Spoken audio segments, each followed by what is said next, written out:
আমি এখানে 2 কাপ বেসন নিয়েছি। এবার একটু জোয়ান নেব, হাফ চামচ, হাফ চামচ গোলমরিচ, হাফ চামচের থেকে একটু বেশি, হাফ চামচ জিরে, হাফ চামচ হিং, আর পরিমাণ মতো নুন, আর 2 চামচ তেল। এবার এগুলোকে একটু ভালো করে মিশিয়ে নিতে হবে।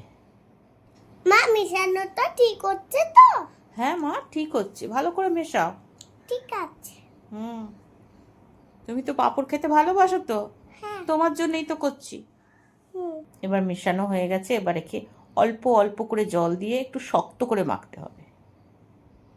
নরম করে মাখলে কিন্তু হবে না, একটু শক্ত করেই মাখতে হবে। এবার মেখে আমি একটু ঢাকা দিয়ে রেখে দেবো 10 মিনিট। এই 10 মিনিট পর দেখো কীরকম হয়েছে।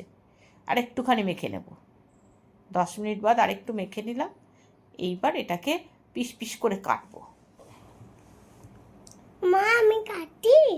না, তুমি এটা পারবে না মা, আমি কেটে দিই, কাটার পর তোমায় বেলতে দেবো, ঠিক আছে? না।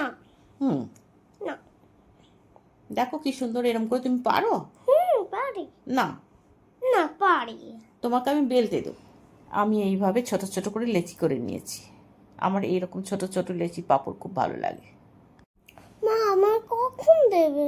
দেবো তো, আমি আগে কিছু করে নিই, একটু একটু করে নিয়ে তোমায় লাস্টের দিকে দেবো, অনেকগুলো করবে। মা, কি সুন্দর হচ্ছে পাঁপড়টা, পুরো দোকানের মতো হচ্ছে।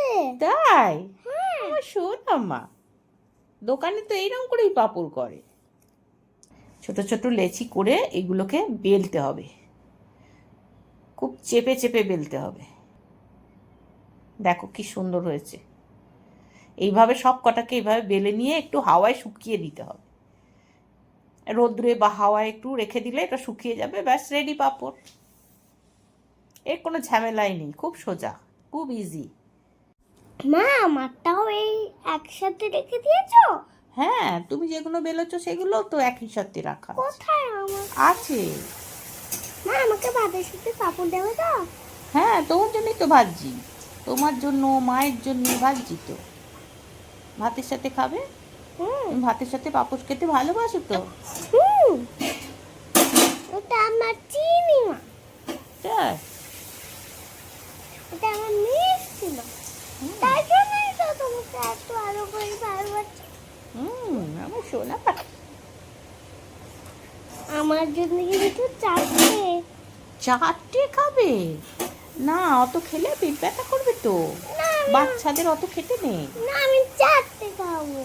আচ্ছা, 4টে না, 2টো দেবো। না, 4। বাবা, এত পাঁপড় খেতে ভালোবাসো সোনাটা, আমার বুঝো না। আমি 4টেই খাবো।